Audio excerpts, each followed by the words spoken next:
اور میں مسلمانوں سے بھی گزارش کروں گا، یا علی مشکل کشا کہنا قیودات کے ساتھ بالکل جائز ہے۔ انبیاء علیہم السلام سے طلب امداد جائز، ہمارے پاس دلائل موجود ہیں۔ غوث اعظم رضی اللہ تعالیٰ عنہ کی طرف متوجہ ہونا شرعی طریقے سے قیودات کے ساتھ آپ سے طلب امداد جائز ہے، لیکن اگر ایک سنی یہ ذہن بنا لے کہ مانگنا ہے تو صرف نبی سے مانگنا ہے، مانگنا ہے تو غوث پاک سے مانگنا ہے، مانگنا ہے تو خواجہ صاحب سے مانگنا ہے، اور اس کو اس طلب کے اندر ایک تڑپ اور ایک کشش اور ایک گہرائی محسوس ہو، جب اللہ سے مانگے تو سطحی پن محسوس ہو، اسے اپنے ایمان کی فکر کرنی چاہیے۔ یہ معرفت خداوندی کی کمی ہے ہمارے اندر کہ جب ہم غوث پاک کو پکاریں تو ایمان مضبوط سا نظر آئے اور بڑا ہی اعتماد نظر آئے، جب اللہ کو پکاریں تو اعتماد میں تزلزل نظر آئے۔ اگر ایسا ہے تو اس مسلمان کو غور کرنا چاہیے۔ وسیلہ شرعن جائز ہے وسیلہ قائم کرنا، لیکن کس نے کہا کہ صرف وسیلہ ہی قائم کرو؟ اب اللہ سے ڈائریکٹ مانگنا تمہارے لیے غلط ہو گیا ہے، نبی سے مانگو، غوث پاک سے مانگو، یا ہر ایک میں وسیلے پیش کرو تب تمہیں ملے گا ورنہ نہیں ملے گا۔ یہ جو ایک ہمارے ہاں بے اعتدالی پیدا ہوئی ہے یہ صحیح نہیں ہے۔ سب سے پہلے اپنے رب کی طرف متوجہ ہوں۔ میرے استاد محترم کی کتاب پڑھیں، من عقائد اہل سنہ، عبد الحکیم شرف قادری صاحب دامت رحمۃ اللہ علیہ، بہت زبردست عالم دین تھے میرے استاد۔ انہیں اگر آپ دیکھتے نا تو آپ کہتے ہیں یار یہ واقعی اللہ کا ولی ہے، یہ ایسے سادہ آدمی اور ایسا اللہ نے ان کو وجاہت سے نوازا تھا ماشاءاللہ۔ میں نے ان سے بخاری شریف پڑھی ہے اور مجھ سے بڑی محبت کرتے تھے، بہت زیادہ۔ مولانا اکمل کہتے تھے، مولانا اکمل بڑے پیارے استاد تھے، اللہ ان کو جنت الفردوس میں اعلیٰ مقام عطا فرمائے۔ آپ نے اپنی اس کتاب میں لکھا کہ اللہ تعالیٰ سے ہی طلب امداد اولا اور افضل ہے۔ اللہ سے طلب امداد کرنے، وہی مالک ہے، خالق ہے، پوری کائنات کے دست قدرت اس کے ہاتھ میں ہے۔ ہاں میرے اللہ کی عادت کریمہ ہے کہ وہ جو عطا فرماتا ہے وسیلے سے ہی عطا فرماتا ہے۔ وسیلے کی طرف نسبت جو ہے وہ اللہ کی طرف ہی ہوتی ہے۔ جیسے کوئی ٹرک کچل دیتا ہے، میں کہوں یار ٹرک نے آدمی کو کچل دیا، تو اس کا مطلب میں یہ نہیں کہہ رہا ہوں کہ ڈرائیور کو چھوڑ دو کیونکہ ٹرک نے کچلا ہے، ڈرائیور نے کوئی نسبت ڈرائیور کی طرف کر رہا ہوں نسبت ٹرک کی طرف کر رہا ہوں کہ یا تو ڈرائیور نہیں ہے نا بھائی، ڈرائیور ہی پکڑا جائے گا، نہ کہ ٹرک کو جلا دو اور سزا مل گئی، ڈرائیور صاحب آپ جاؤ، ٹرک نے مارا تھا کر دیا، نو۔ تو وسیلے کی طرف نسبت جو ہے وہ اللہ کی طرف ہی ہوتی ہے۔ لیکن اگر ایسا ہی ہو کہ ڈرائیور کو کہو گے تم جاؤ، تم نے کوئی مارا ہے، ٹرک نے مارا ہے، یہ صحیح ہوگا؟ بس یہ سمجھے کہ جب وسیلے کی طرف اتنی توجہ ہو جائے کہ خالق کو ایک معاذ اللہ ایک کم اہمیت کا حامل سمجھا جانا شروع ہو جائے، ماں بات بات پہ یا غوث اعظم دستگیر تو کہے یا اللہ نہ کہے، اس کے زبان سے نہ نکلے اور کہے تو وہ اجنبیت سے محسوس کرے، اس میں تھوڑا سا توجہ کرنی چاہیے، ہماری عوام کو توجہ کرنی چاہیے۔ کیوں ہم اللہ تعالیٰ سے ایسے ہو گئے ہیں کہ ہمیں اللہ کا نام لیتے ہوئے اجنبیت محسوس ہوتی ہے اور غوث پاک کا نام لے تو بڑی اپنائیت اور چاشنی محسوس ہوتی ہے؟ یہ جو اشعار ہوتے ہیں یہ الگ بات ہے، یہ بھی میں وضاحت کر دوں۔ تم ہی سے مانگیں گے تم ہی دو گے، تمہارے ہی در سے ہی لو لگی ہے، تو اعتراض کیا جاتا ہے کیا نبی دے گا اللہ نہیں دے گا؟ بھائی یہاں حصر اضافی حقیقی نہیں ہے، حصر مینس کسی کو کسی کے ساتھ مقید کر دینا۔ میں تو آپ ہی سے سوال کروں گا تو میں نے سوال کرنے کو ان کی ذات کے ساتھ خاص کر دیا، یہ حصر کہلاتا ہے، ٹھیک ہے؟ اب اگر میرا ارادہ یہ ہو کسی اور سے نہیں کروں گا، انہی سے سوال کروں گا، اسے کہتے ہیں حصر حقیقی۔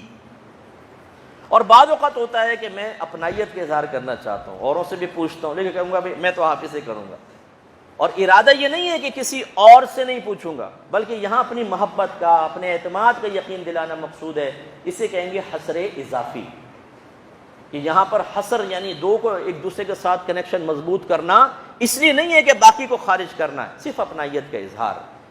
تو ایسے یہ نعتوں کے اندر ہوتا ہے کہ تم ہی سے مانگیں گے تم ہی دو گے، یعنی اللہ سے نہیں مانگیں گے اور اللہ نہیں دے گا تم ہی دو گے، یہ مقصد تو کسی مسلمان کا نہیں ہو سکتا، لیکن یہ نتیجہ عوام الناس محسوس کر سکتی ہے۔ اس طرح کے شعر سن سن کے عوام کا یہ ذہن بن گیا ہے کہ اب دے گا تو اللہ کا ولی دے گا، دیں گے تو نبی دیں گے تو غوث پاک ہی دیں گے، اور وہ مسلسل اسی طریقے سے اپنی ہر دعا میں غوث پاک کرم فرمائیں، غوث پاک کرم فرمائیں۔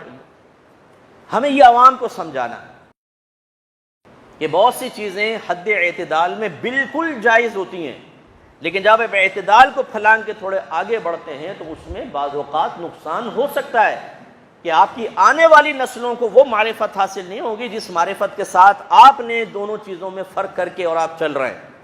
جیسے اب میں آپ کو سمجھا رہا ہوں، اگر آپ اپنے بچوں کو نہ سمجھائیں اور آپ کے گھر میں یہی ہو بھئی ہم تو غوث پاک بڑا کرم فرماتے ہیں، میرے تو سرکار نے کرم کیا، خواجہ صاحب کی دیکھ پکائی خواجہ صاحب نے کرم کر لیا، یہ باتیں مسلسل چل رہی ہیں، زیادہ یہ چل رہی ہیں، کبھی کبھار یہ بھی ابھی اللہ نے کرم کر دیا، تو بچوں کا ذہن کیا بنے گا کہ اگر کرم ہوتا ہے تو نبی کی بارگاہ سے ہی ہوگا، غوث پاک کی ہوگا، خواجہ صاحب کی چھٹی فلاں فلاں، تو وہ بچے اس طرف مائل ہو جائیں گے، بہت زیادہ ایک ذہن بن جاتا ہے۔ مجھے ایک عام آدمی نہیں، ایک عالم دین ملا، عالم دین تھے، کہاں ملاقات ہو یہ بھی نہیں بتاؤں، وہ کہنے لگے مفتی صاحب میمن تھے، ہم میمنوں میں یہ ہے اگر کوئی اللہ کے نام پر مانگے تو 50 روپے دیں گے، اور غوث پاک کے نام پہ مانگے تو 500 روپے دیں گے۔ بڑی بات۔ اب میں اس کو غلط نہیں کہہ رہا ہوں، میں نے ان سے بحث بھی نہیں کی، یہ وجہ فرق کیوں ہے بتائیے، کیوں ہے وجہ فرق؟ غوث پاک کو بھی اگر مقام غوثیت حاصل ہوئی تو میرے رب کا کرم ہے، اللہ تعالیٰ نہ چاہے تو نہیں۔ آپ حضرت کو غوث کہہ کے چپڑ جائیں گے کہ حضور ہماری حاجات پوری کریں، کیونکہ حضرت مقام غوثیت پر نہیں ہے نا، اس کا مطلب ہے غوث ہوگا تو وہ غوث اللہ نے بنایا، ان کو مقام مرتبہ دیا، لیکن آپ اس انداز سے چیز کو بیان کر رہے ہیں کہ جس میں غوث پاک سے اظہار عقیدت تو ہے لیکن تقابل میں اللہ کا ذکر کر رہے ہیں، اس تقابل سے عام ذہن کیا نتیجہ مرتب کرے گا مجھے بتائیے؟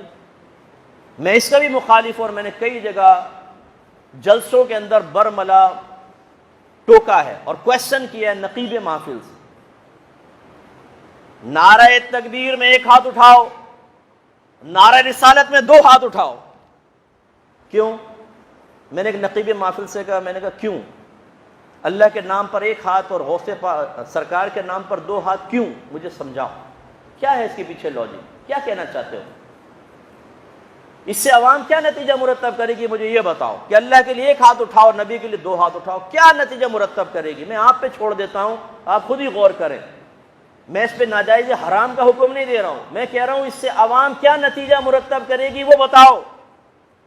کون سا اس میں اظہار عقیدت نبی کریم کے ساتھ ایسا پوشیدہ ہے جس میں اللہ کی بھی عظمت بن رہی ہو اور نبی کریم کی عظمت بھی ظاہر ہو رہی ہو؟ نعرہ تکبیر میں 1 ہاتھ، نعرہ رسالت میں 2 ہاتھ، کیوں بھائی؟ کس وجہ سے؟ اگر آپ کے ذہن میں کوئی سوچ ہے تو اسے عوام پر ایسا مسلط نہ کریں کہ عوام کے لیے امتحان بن جائے اور وہ معاذ اللہ ثم معاذ اللہ تعالیٰ کی حقارت کی نگاہ سے دیکھنا شروع کر دیں، ذہن میں حقارت پیدا ہو اور نبی کے لیے عظمت پیدا ہو۔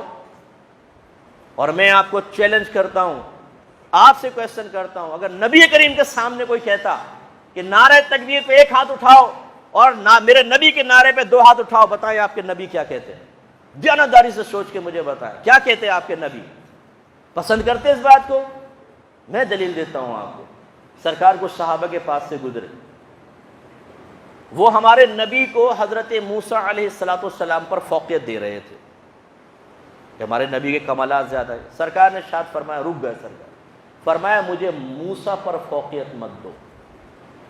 اسی طرح ایک روایت میں کہ یونس علیہ السلام پر سرکار کو فوقیت دے رہے تھے، سرکار نے فرمایا مجھے یونس پر فوقیت مت دو۔ اس کی شرح کیا ہے؟ شرح میں لکھا تھا کہ انداز کچھ ایسا تھا کہ نبی کے کمالات بیان ہو رہے تھے اور موسیٰ علیہ السلام کے لیے کچھ تحقیر کا سا پہلو نکل رہا تھا، لہذا نبی کریم نے اس کو منع فرمایا کہ مجھے اس انداز سے فوقیت نہ دو کہ کسی نبی کے لیے تحقیر کا پہلو نکلے، ورنہ میرے آقا نے خود فرمایا انا سید الاولین والآخرین، میں پہلوں کا بھی سردار ہوں، میں بعد والوں کا بھی سردار ہوں۔ لیکن کیا کسی کے لیے تحقیر کا کوئی لفظ کہا سرکار نے؟ نہیں، یہ سرکار نے، کیونکہ صحابہ کرام قیامت تک کے لوگوں کے لیے ایک ذریعہ ہدایت تھے، ان کا ایک ایک عمل نوٹ کیا جانا تھا، اس کو فالو کیا جانا تھا۔ میرے آقا نے احتیاط بتائی اس طریقے سے ذکر نہ کریں میرا کہ کسی نبی کے لیے کوئی تحقیر کا پہلو نکلے، یہ سرکار نے منع فرمایا۔ تو اب ایسا کوئی طرز عمل کہ جس میں اللہ کے لیے کچھ حقارت کا سا پہلو نکلے اور نبی کے لیے فوقیت کا پہلو نکلے، یہ میرا ناقص ذہن ہے، اگر میں غلطی پر ہوں اللہ مجھے معاف فرمائے، کہ یہ مناسب نہیں ہے۔